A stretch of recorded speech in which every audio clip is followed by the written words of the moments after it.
Good morning, good evening, good afternoon, everybody. Welcome to the Swift Community Live broadcast of the Lambchop series out on the Watopia Volcano counterclockwise course. This is a 6-race series that we're going to be happening for handicap racing out on Zwift. So we have A, B, C, and D category racers all competing against each other out on Zwift to try and contend for the win. Each and every category able to try and take the win out there today. Joining me as usual is going to be Pat Shaw. He's coming right us from the land down under. He's hanging out at the volcano though as well this week. Pat, let's have a little chat here real quick as the riders get going here. Chop Racing. What's happening? We've had this long-standing on Zwift Chop Racing. Chat a little bit about the changes that are coming here with the Lambchop. Well, firstly, the best name that you could have come up with, I think, and I'm starting the night on absolute fire, so much so you can see it from coming up on the other side of my head there. It's quite hot, but it's going to be getting hotter tonight because I think, Nathan, we've got over 600 registered for tonight's main event. We'll call it the main event because there is the live event up at in Queensland as well. So just a reminder that that's on as well. So keep the chatter coming through on Facebook, but it's going to be difficult to pick a winner tonight because the groups are so large. Yeah, it definitely is, and the racers for the A category are sitting in the pens right now at this point, and I believe we've had well over 700 riders that have jumped into the pens, so it's going to be fast and furious, that's for sure. We do have some live shots here coming in as well. We'll see if we can bring those in as we go throughout the night here, but it does look like things are about to kick off over at the live event. A little bit fuzzy as it's coming all the way across the world, but it looks like it's going to be a fast and furious event live there as riders about to kick off here. Now I do see Jeffrey Creel is going to be leading things out in that A category as we are looking to get some solid shots here of this category. It's going to take off. Any predictions here tonight about who's going to be taking the win between the D's, the C's, and the B and the A category? I think the A's with so many riders jumping in here might have a little bit of an advantage this week, Pat. Well, I think the one thing we're going to see for sure, Nathan, is absolutely ferocious racing and probably a record speed set because it's not often that we see these large amounts of riders in one race together. So this is matching what we saw in the SRAM Ascendant Series earlier in the year, and we were blown away by those numbers. And on this course, there is a little climb into the volcano, which is going to be difficult. But it's going to come down to the best ride leader, and I'm thinking you're probably right with the A graders, but always like to err on the side of the front markers in the handicap racing, and that is effectively what the chop racing is. So I'm going to go with C grade. Yeah, C-grade does have some of the best ride leaders, that's for sure. We do have a couple of feeds here from all of the races here. We'll be getting in with them in here in just a second. Our C-grade is about to take off in just about 18 seconds here, and as they do, we'll try and get our feeds in for them. But 6 minutes and 13 seconds to the start of this race with the A grade as well. Now speaking a little bit about the past, race results too. We did see, I think it was the B grade, take a rare win just recently. So it was good to see that. And, we now as the C grade are starting to get out of the pens though here. We'll see how they start getting organized here. As far as how many riders nearby, there are quite a few. As there's so many riders looking to render right here, I think. That's why we were getting a few of the images a little bit choppy there for a second, as there are tons, 195 currently at this point in this C race. I think usually we have somewhere between 50 and 70 riders. Now I think there is a little bit of an attraction here for the racers with the reality of the in-game kit is an unlock that you can get from the just being a part of the race. So if you do any one of these races, you do have the opportunity to grab the Black Sheep kit in game. So I'm not sure which one that's going to be, though. It'll be interesting to wait and see. Perhaps it's a different one for each race, as we do have quite a few of the Black Sheep kits in the game here at this point. But looking through for the ride leaders here, I think we are part of the D category, though, at this point. So This is the C category we're looking at right now, but this avatar that we are logged in on is a part of the D category right now, so we'll be looking through for what they're going to say for the riders. But solid 195 and 3.2 to 2.5 to 3.2 watts per kilogram is what this C category is looking to be holding. It's going to be all about those over-under threshold efforts here in the group now. So D category a little ways ahead of here. We'll see if we can catch up with them in just a moment. We do have live results as well that will be coming in to the broadcast here, as it does look like the live results here for the live gaps are starting to populate. It is 350 up to the main pack here at this point with the D category, 346. So it was a 5-minute start that they did get, but already down to 341. So we'll see. Or was it 4 minutes this week? I wonder if they changed it. I believe it was 5, Pat, if I'm not incorrect. It looked like 5 from the login, and that gap will be difficult to bring back. But what we're not used to, Nathan, is 190 riders being part of a group. Normally, week to week, as you said, that's 70 odd. I think C grade has had the largest group at 74 just a few weeks ago. But normally we're etching towards the 180 to 200 riders for the entire 4 categories. Tonight, we are reaching that in just the 1 category. So this has really changed the landmarks, essentially, of the race, because with such a huge group, their momentum is going to be so much better than any other week. And yes, we should expect larger bunches in the other categories too. So that should balance that out ever so slightly, but I wouldn't be surprised to see this big group go all the way. Yeah, we'll have to wait and see if they do. And now the B category is starting to kick off here as well. We'll see if we can grab their feed, as I am just seeing them take off. They're getting, it looks to be a 3-minute start this week. 3 minutes for that B category. There are so many riders we're needing to click through here just to get in with this front group that's just about to be taken off here. And here we go. We are starting to see those live gets that will start populating on the left-hand side of the screen here in just a moment. But we are getting the B category, and it is 137 races. I believe there were 800, almost 800 riders that did register for this today. Crystal Simpson here, AHDRL ladies now giving a little bit of directions there, saying close that gap please already. So that's what it's going to be about here. You know, speak a little bit about that, you know, about the teamwork perhaps, Pat, how much it's actually needed in order to really pull this off and take a win here in this kind of a race.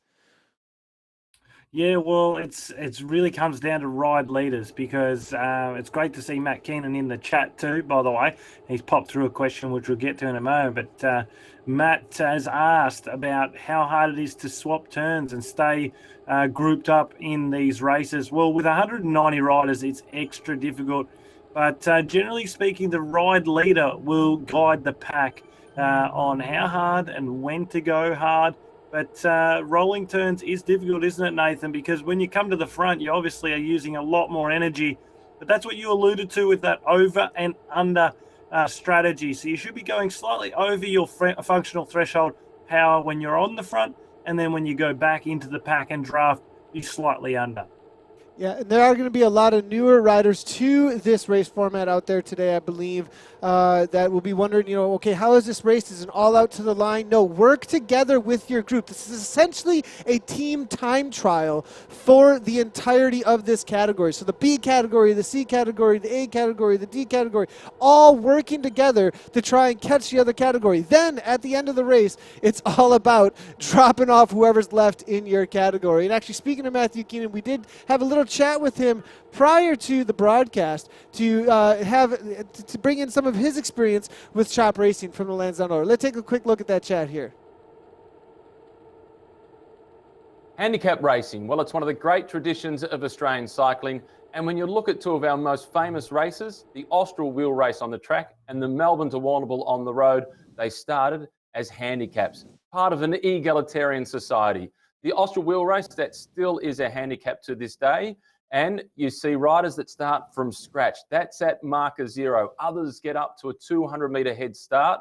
And sometimes the underdog is able to win. And on other occasions, some of the great champions of the sport, such as Danny Clark, a multiple world champion, they get up for the victory.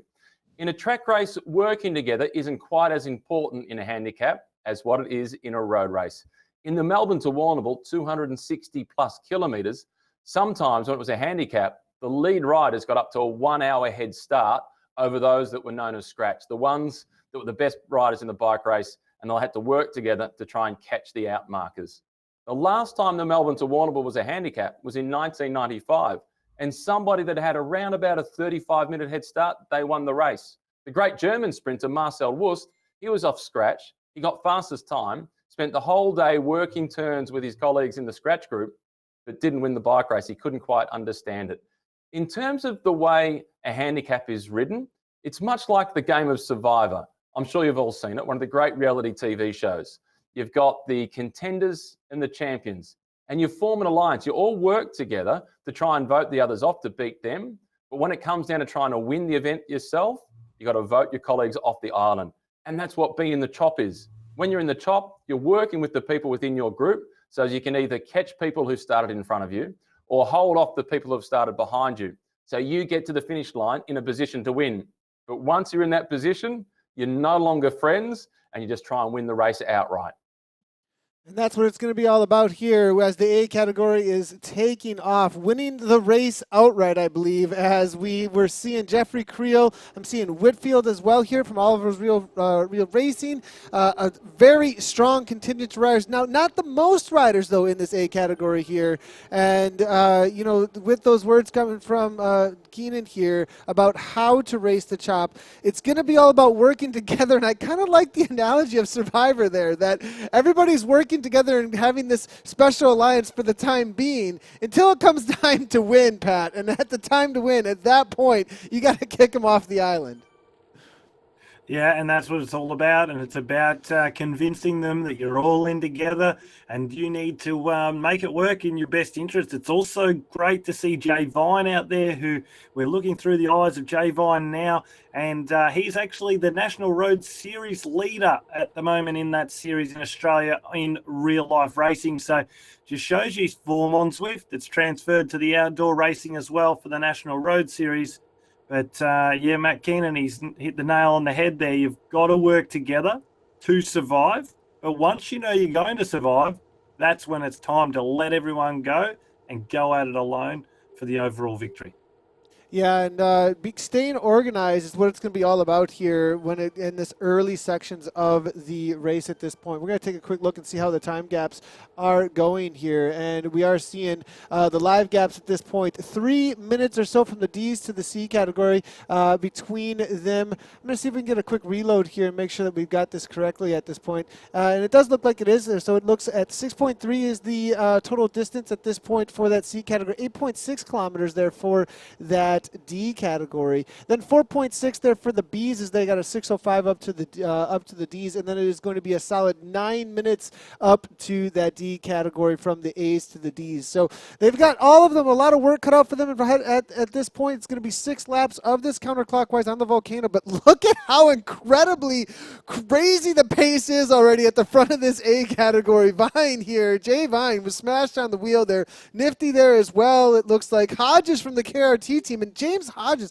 this guy is just out for suffering because he actually took place in the Zwift Community Test Labs yesterday, and he was on the front working for the KISS Racing team over and over and over again. This guy is just looking for suffering on Zwift. I think he also jumped into the Fusion ECT on Tuesday. We're going to see if he can pull. The reality, though, is, early on in this race, you can do a lot of work even if you did have a couple of hard days prior, because there may not be quite as well, I don't know, with the pace that they're setting at the front of this A's, it almost looks like they're sprinting. This is almost like a cyclocross race at this point, it seems like. But, you could sit in a little bit and find that draft and take your poles as need be toward the front. But look at how this A race is strung out already. They are definitely trying as best as they can to close these gaps as quickly as they can. This may be record time here to close it in 4 instead of 5, as we usually see them catch around the 5 here on this course, Pat. Yes, and no pun intended, but they're going to need sacrificial lambs tonight, because otherwise they're not going to catch up. And that's the hardest thing with the A category, because of the sheer intensity when they are going at a maximum speed. It's hard to move up through the pack, and sometimes even if you're in the first 30 positions, you are really struggling to hold onto the wheels because you're in the wheels and you're running at, almost your functional threshold, and you're thinking, well, this elastic band's about to break. You don't get that ability to go to the front and offer some easy watts because you're already fatigued from sitting in the pack. With the large groups in D grade and C grade in particular, they sort of just hum along at the nice pace where it's manageable for everyone, stay together, and they come into those final laps with quite a large group of riders still intact. That is going to be key to victory for the front groups tonight. Key to victory for B grade, not getting caught by A grade. That's what we've seen. The weeks that B grade can hold off A grade from behind, they usually are very close to racing for the victory. So that's the winning plan tonight for the 4 groups. Yeah, we're looking through the 4 groups for their current watts per kilogram as well as the time gaps right now. I'm checking out ZwiftPower.com stats at this point. We are seeing now, if you're wondering, well, look, it looked like the D grade, some of the D grade did just get caught. We are looking at the D grade feed right now, 172 total. We're looking at position 147, so we're going to keep moving our way forward here with these D graders. Some of them did already get caught, but that is only their first time coming by. The A category will have to actually go by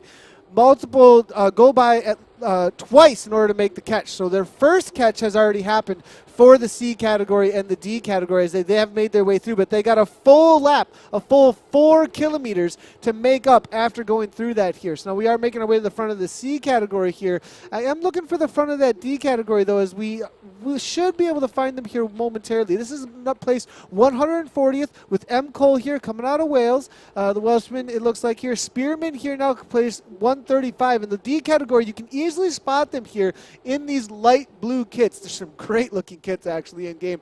I'm actually looking, Pat, we got to do one of these races because I want this kit. We can't just sit here and commentate. These Black Sheep kits are some of the nicest looking kits in game. They really stand out here, especially this D category one. I'm really liking it. But moving forward here, as you can see, Lindberg looks like coming out of Sweden, always also jumping in here.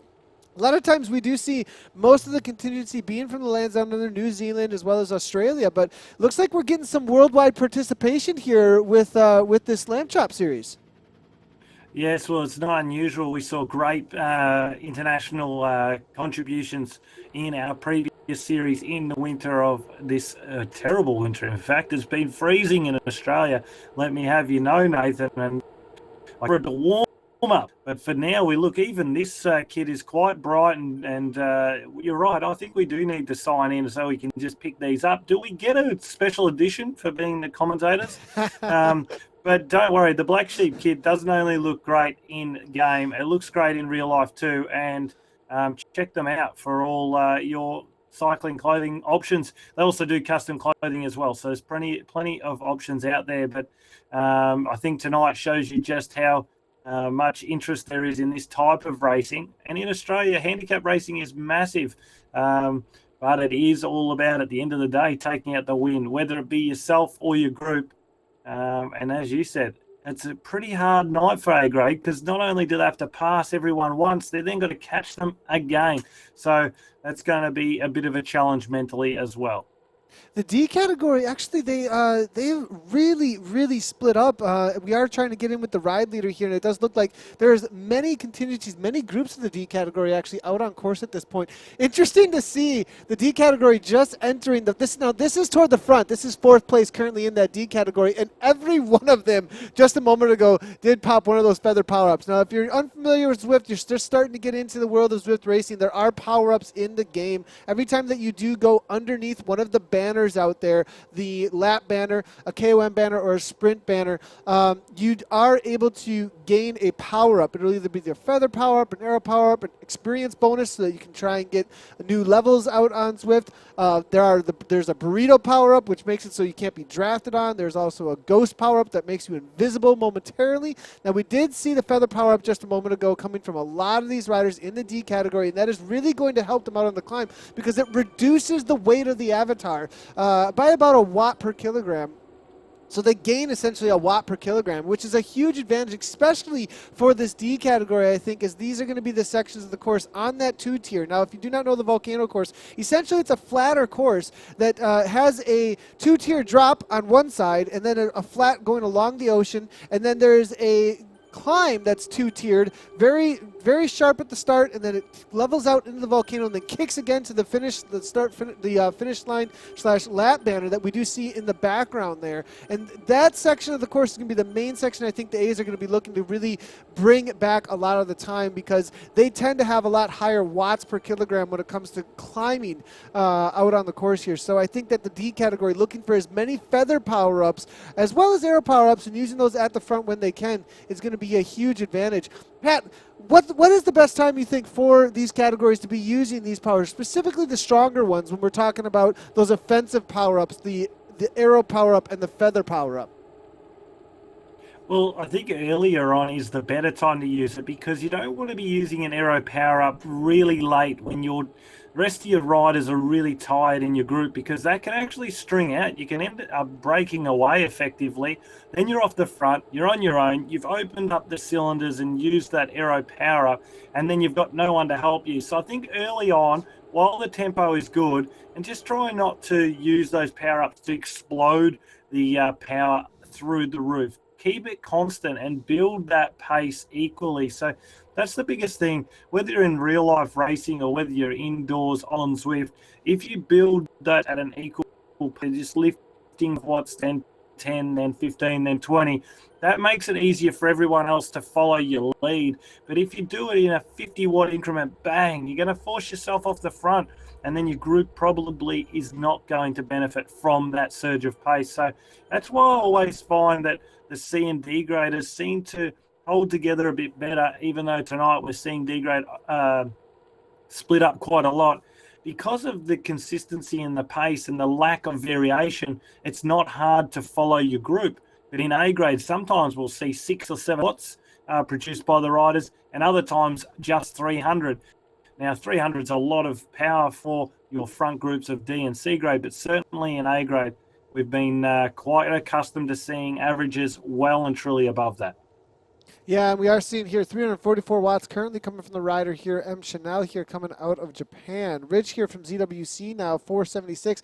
Logging in earlier, I did see Aaron Dunn jumping into the race as well.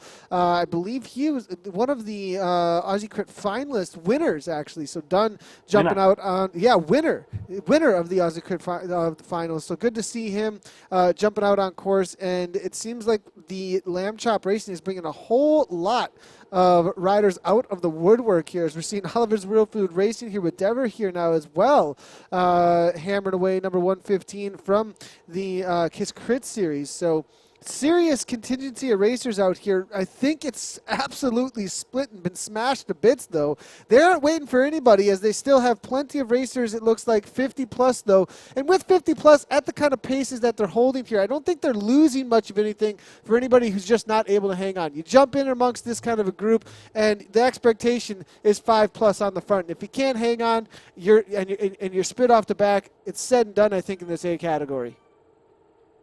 Yes, it's there's no sticking around. The biggest motto that we talk about on Zwift is that, there's no punches and there's no getting dropped. Well, in the chop race, and particularly in the A grade category, there's plenty dropped. I've been on the receiving end quite a few times, Nathan, and sometimes there's nothing you can do. There's a little gap that's left in between you and, say, 15 or 20 others. You got to try and close that gap. It's not a lot of fun, particularly tonight, where A grade, highly motivated. And look, we've become accustomed to this as well. For these bigger events like the Black Sheep Lambchop series and like the SRAM Centered series earlier in the year, the riders absolutely brought 100% of their best every week. And I think tonight is just the starting point for this series, but it's an exciting prospect to see so many turn out.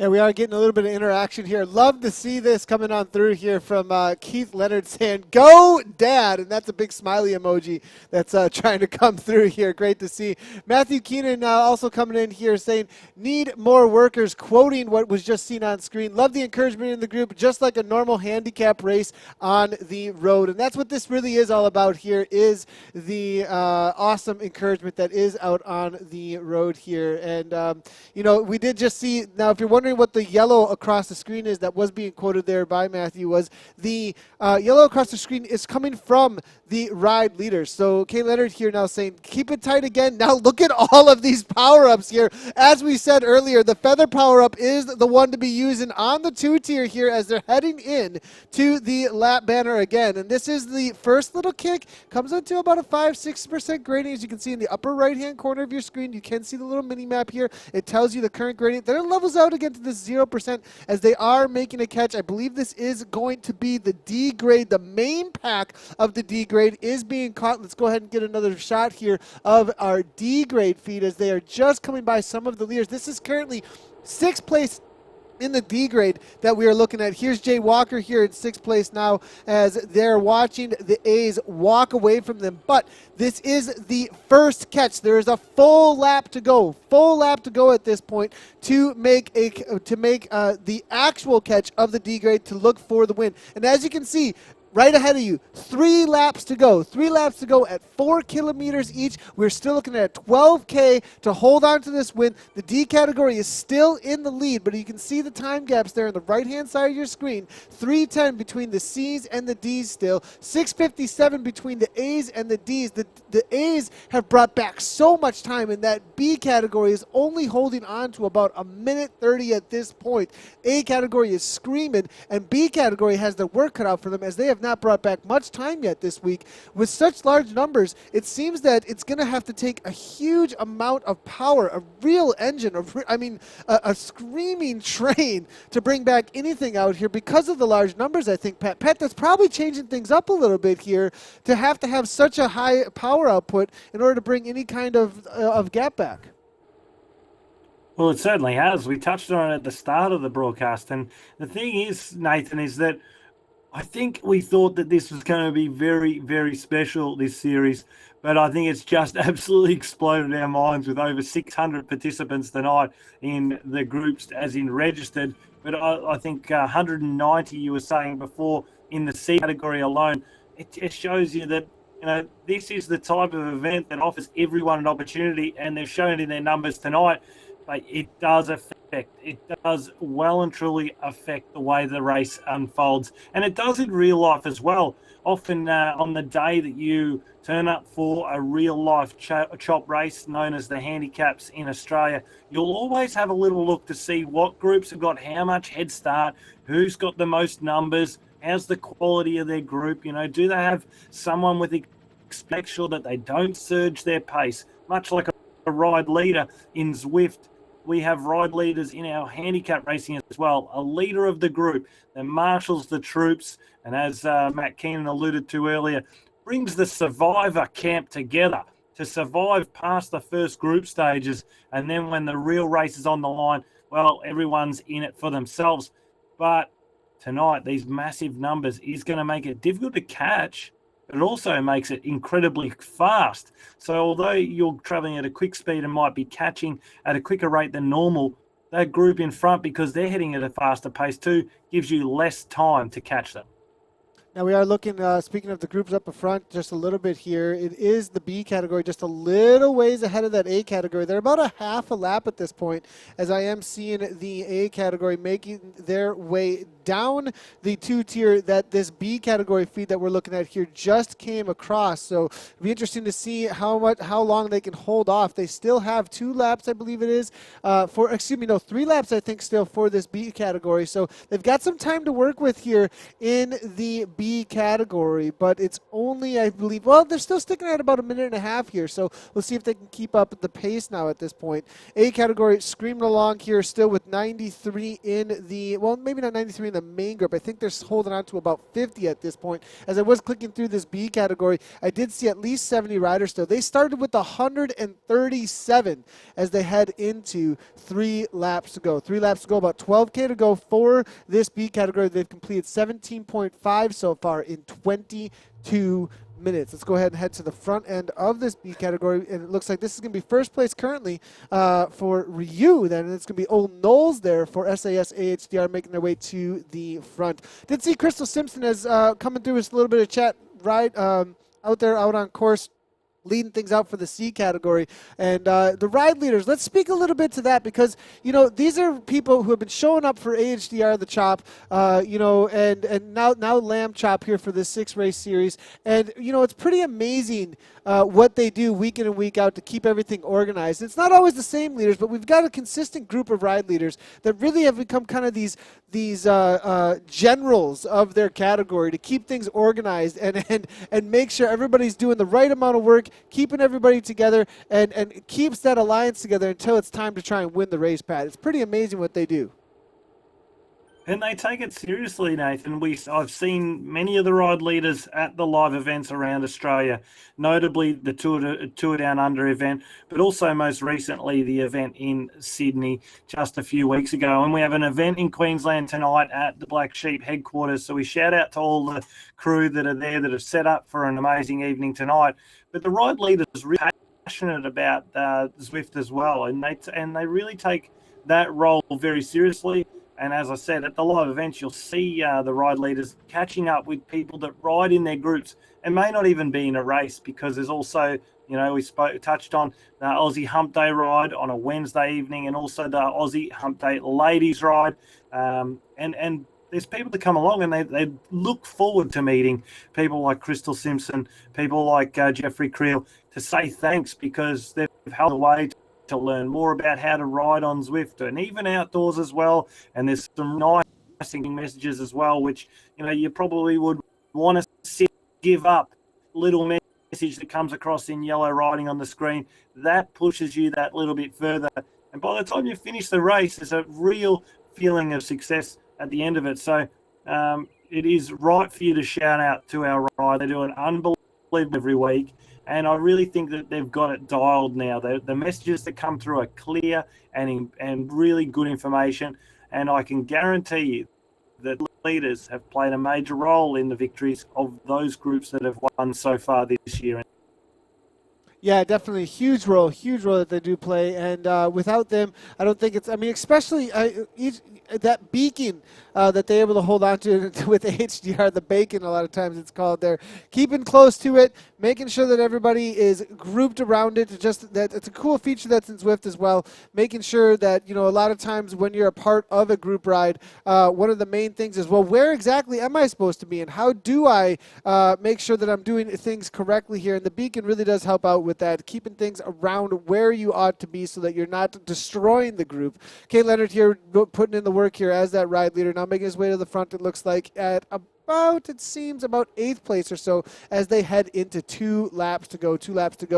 We were looking at the D category just a moment ago. They are just leaving the volcano now on over toward, I believe, their descent onto the 2-tier here in just a second here. It's still quite the gap here. I'm looking at, for this D category, 22.2 kilometers right now. And then for the A category, I'm currently looking at, it seems to be 19.4. So still about 3.5K to close down here. It's going to be a hard ask here, I think, for the A category, as it's almost a full lap or 3/4 of a lap still. Perhaps D category have played the right tune here this week and are able to win the race. Well, I said it at the start, there's large size of the groups, and we touched on just the sheer quantity of riders that have registered for tonight's premier event. But it just makes it so hard. The worst thing you want to do when you roll up to the start of a handicap is to see these huge numbers in the groups at the front, because they just don't get tired, and they've really worked well tonight. They've used their power-ups. It's been amazing to see the use of the power-ups being executed so perfectly, Nathan. As they enter the two-step, as you call it, into the volcano, they're really using those power-ups perfectly. Those that don't have a feather power-up are using a drafting power-up. Those that have got an aero power-up are using that on the flat to help their groups. And that's something that we've seen really mature throughout the series already. Yeah, definitely. And the abilities now, again, if you are holding on to any power-ups and your group is not closing down gaps, you're trying to hold on to a gap at this point, taking that arrow power-up to the front end of the pack is most likely going to be the best tactic out there. A lot of times people, unless you're thinking, look, at this point, I think we're going to win. I think that this alliance has worked out. And you want to use that to try and take the win amongst your category. Then saving that arrow power-up or feather power-up to the finish line is going to be in your advantage here. But we are seeing a couple of these power-ups being used here by the A category as they're making their way over the top of the 2-tier. Again, this is the first little kick on the climb as they make their way into the volcano and come past the scorching hot lava. And most likely, it's a great section actually to have these images because this is most likely the kind of burn that they are feeling in their legs at this point, but it kicks a second time, not quite as hard as far as the gradient goes, but definitely after, there's that little bit of a wand of a reprieve when you don't have the force being pushed back from the trainer any longer if you are on a smart trainer. And this is where you really got to just bite down and grit your teeth and go for it to the line a lot of times. Is this is going to be the sections where everybody's going to be pushing the pace to bring back as much time as you possibly can. It's always the same in racing. Hills are where the race is almost always won. And it looks like Veron here coming out of France is looking to try and put a hammer down at the front of this race using now a feather power, but even dropping a few of the riders at this point. Now being on Z power, they may allow him to get away here. But we do see it looks like Simon as well as and then it's going to be Cryogen up toward the front as well, representing that team. It looks like PNX and KRT also up toward the front. Couple of splits, though, happening as we look back through the pack here. 2 seconds back here to some of the other riders. This looks to be one of the sections that they may not want to put too much into dropping riders off here as, some of this firepower could be useful later on in the race. We are seeing Trainer now getting back on terms here. Keep pushing, guys, though, as Leonard encourages everybody on as the gap here is still quite a ways out as I'm looking at 24.8 for the D category with 2 laps to go and a 22.3 here kilometers right now at this point for the A category. Let's go ahead and take a look at those 2 feeds now at this point as we are seeing it looks like here's that D category and this will be 17th place currently as they're heading into their 2 tiers. It's going to be I believe 1 lap to go in just a moment here with still 2.5K to close down for that A category. It looks like perhaps the Ds might be winning out on the day. Looking through for the Bs and the C category to see if we can get a little bit of what their feed is looking like and where they're at out on course here. I'm seeing 23.6 currently for the B category where they're standing. And the C category, I think, perhaps just a little ways ahead of that B category, and they are currently at 23.8. So I do believe the Bs are going to catch the Cs, but the D category had such a great head start, and I believe it gave them perhaps a little bit of rope to work with as we are looking at Crystal Simpson here right now. This is the ride leader for that C category, and I do see the Bs now making a catch here just behind them here. And actually, no, it's the A category just about to catch them with a full another lap actually to go, I think, as it is 19.7 for the A's with 6 laps. Perhaps 2 more laps out there, Pat, next time around on this course? Yes, it looks like at 24.3 kilometres, looks like coming through for 2 laps to go. And ride leader Crystal Simpson, she's noted as being one of the premier ride leaders on Zwift, and she's urging this group to hold on. Still quite a lot of riders in this group, Nathan. They started with the field, and while they're together well, and I mentioned that is definitely a recipe for success, that if you can get to these final 2 laps, and you've got a good group, which they do. They've got about 80-odd riders still in this group. That's a lot of fuel to burn. So good chancing through with the goods. It's going to be interesting to always see a lot of time lost in the final lap. Yeah, a lot of times we do see that. Now, we are getting some comments coming on through here. James Hodges, one of the guys who helps run ZwiftPower.com as well as one of the racers out on course right now, always has some great information for everybody. And he's letting us know that this is the fastest ever 4 laps by a group on this course. So it isn't like they're taking it easy. It's just a very difficult race out there today is all it is. Matthew also coming through with another comment saying, loving the amount of nationalities represented. And that's one of the coolest things about Zwift for sure, is that this is a worldwide massive multiplayer online training platform and game in which you can interact with people from all over the world. Imagine, 5, 6 years ago, 7 years ago, to think that we would have riders from Australia, Japan, France, Korea, all working together on the screen right now, naming those nationalities that we are seeing in front of us right now, interacting, hammering it out in order to try and catch all of these other riders out there from these other categories here. Worldwide community pushing themselves to make themselves better. It is about a race win in one respect, but the community pushing each other to get more fit, that's a whole nother side of it that's absolutely amazing. And really what I think the main benefit that you get out of Zwift in the long run, Pat.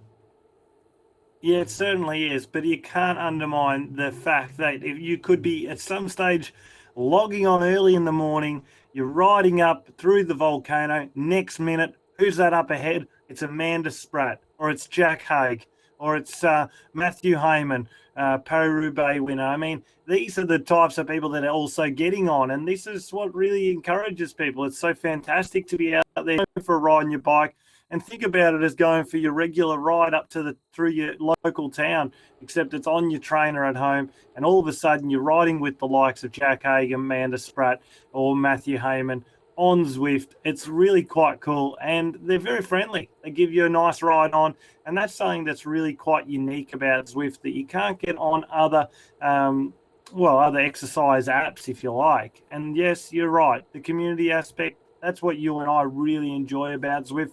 And the fitness side are positive as well. I've seen that for my father over the last 2 years since he's got on Zwift. His movability and functionality has been a lot better, and he loves it. 200 plus Ks a week he does on the trainer, but he also loves the workouts that are involved as well, and loves getting in the group rides. So it's fantastic that it's seen it grow so much. And as you alluded to, it's great to see everyone spurring each other on. Jay Vine in here again. Can he take out the win tonight? Doesn't look like it, does it? A grade's going to be a bit tough. Yeah, and it looks like we may actually already have results. D grade creeped up on me pretty quickly here, actually, as we did have Joel Baker. But Joel Baker jumped in at 4.1 watts per kilogram. Joel Baker, time for an upgrade, as I believe he took off 5 minutes too early. At 4.1, that's an A-grade category rider. But so we'll have to back him up by a solid about 5 minutes, maybe even 10 minutes at some point. But good to have you out there, Joel Baker. I appreciate you jumping into the race out here. But he most likely will be removed from the results. Now, 2.7 watts per kilogram. Paul Davis is out there out on course hammering away and is still a part of the race for the D category. And I do believe they're just about to finish up their last lap in just a moment here. I do have 101st place right now in one of my feeds for that D category. We'll see if we can bring in the main feed, though, for the D category in just a moment here, as they will be finishing. So the gaps are a little bit off because, it does say the live gaps there. That a rider has finished, but that rider that has finished jumped into a category that was a little bit under what his ability actually is. So we're going to be following along with Paul Davis, Bob Morley, Chris Carvalho there. Shout outs to those guys. They're about 3:39 back from that main pack here, so we'll be looking for them out on course here to try and see what their finish is going to be in just a few moments here. I do have 104th place, 101st place, but we're going to try and jump our way forward here in the D category feed in just a moment to see if we can find the main section of the riders. I am starting to jump into some of the C categories. They're starting to catch a whole lot of the Ds out on course. The main contingent is 81st. Man, they're all mixed up at this point. And at this point, when it starts to become difficult to find where the exact categories are, you know that a lot of the catches are being made, and these riders are starting to work in earnest to try and hold off anybody that they possibly can. And you know that all caution is going to the wind. It's time to break the alliances. It's time to kick people off the islands. It's time to go for the win, and that's what we're starting to see here, I think, with the breakups of these groups. Yes, certainly it has come the time that it is no longer a friendship that is connected, and apologies can be made, but they'll be made after the finish line, Nathan. And right now, it's every man and woman for themselves.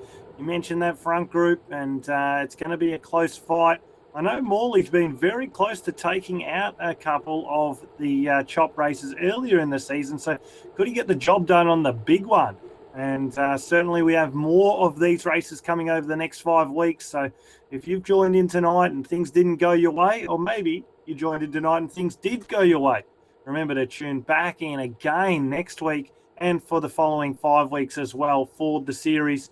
And look, you're probably going to get a fair boost of your functional threshold power, because this is ideal workload and workout for that. As they come up the volcano again into the volcano, this is a grueling climb, particularly after the repetitions, Nathan. 6 flat, not easy. This is the 6th time you've had those legs burn.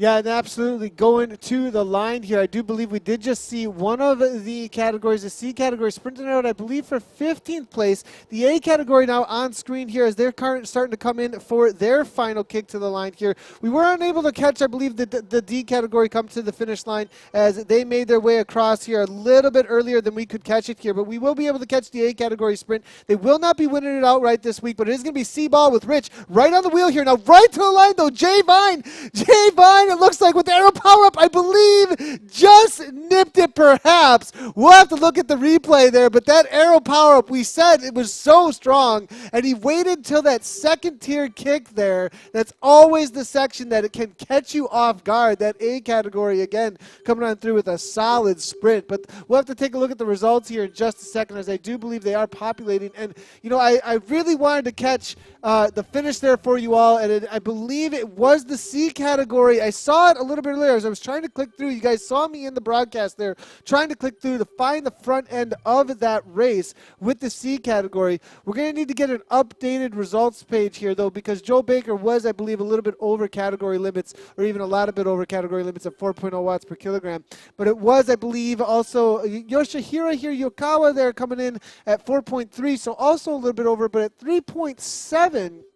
It may have been FHD, perhaps, but I think Pete Donahue won the race from Team ZF. I think that's the official race winner, actually, in the D category. Good to see Team ZF manager and a great community advocate for the world of Zwift racing and the D racers out there. Coming across 345 within the category limit, so I believe that is going to be the official on the day. But we are getting a reload here, I believe, in just a moment for the official results, as perhaps it's going to change up here in just a moment. But I think it is going to be Pete here from what I can see from the live updates on the results, everybody. So solid results there for the D category as they do come across the line. It is populating through a few more here. We'll have to wait and see how this ends up playing out here as it continues to change up for us. But we'll see if we can fix our results for you guys, everybody. But amazing race there, obviously, between the riders. You know, let's see if we can get a solid replay here of that A category sprint, because that was super impressive, actually. Jay Vine, you talk about him a lot, Pat, and showed us he knows how to sprint there out on course today. Yeah, well, he leads the National Road Series overall, Nathan, now. And so that's quite an accolade. And it's something that the domestic riders, they search for that. They want to wear the national leaders jersey for the series. And it was a hard fought-out couple of tours up in the north of Australia last week and the week before. Carrying on some really good, and it's great to see. He's one of the rising stars of the Australian domestic scene at the moment. And so great to see him to bring the rest of the A category tonight. Yeah, and you do see C-Ball trying to kick away from him there at this point, but it was that arrow power-up. Really well-timed, actually, by Vine. He was sitting in about 4th place at this point and comes screaming to the line with a solid 14.5 watts per kilogram. Just like in real-life racing, in that last 100 to 150 meters, that's the point to really put the afterburners on. And I believe Vine was maybe able to nip it right at the line there. That was a wheel length. difference. And we'll have to take a look at Zwift Power results to get what happened exactly in the A category there. But solid racing all around for Jay Vine. Pat, thanks a lot, though, for your time. You know, there's 5 more races. Pretty amazing what's going on here with Black Sheep and Lambchop. Yes, there is, and the response fantastic tonight. But don't forget, there's 5 more. And I wonder whether they'll swap the kits around a little bit, Nathan. This week, blue, pink, there's black, and I think there was a grey kit out there too. They look marvellous. Also, check out the Black Sheep website, because without their support, you can't have this great. Yeah, definitely. Had a little breakup, but yeah, definitely check out the Black Sheep website, because it's been absolutely awesome having them on board, putting on the live event there as well. It's been really cool having everybody. Great job to all the racers out there. Make sure to tune in next week as well. Same time, same place. 5 more races for the Lambchop series. You can make sure to check out over on your Zwift Companion app to log in. You can register for the races right now on the Zwift Companion app. You can also head on over to Zwift.com/events. Check out the race results as well over on ZwiftPower.com. That's going to be it from me here at Zwift Community Live. Our next race will be next week, Tuesday, with Fusion ECT. Then we're going to have some more Zwift Community Test Labs next week. And then again, we'll be here for Chop Racing, Lambchop out on Zwift. Congratulations to all the racers as always. Thanks a lot for tuning in. If you're not sure how to follow broadcast, it is something that we do get asked often. You can follow us on Facebook, get notifications, though. Make sure to turn them on. Facebook, Twitch, YouTube, as well as Mixer, all the places that we are live. Turn on the notifications so you do know anytime that we do go live, wherever you are watching on your PC or on your mobile. And also be looking out for the schedule launch each week on Twitter and Facebook. Great job to all the racers again. And as always, everybody, ride on.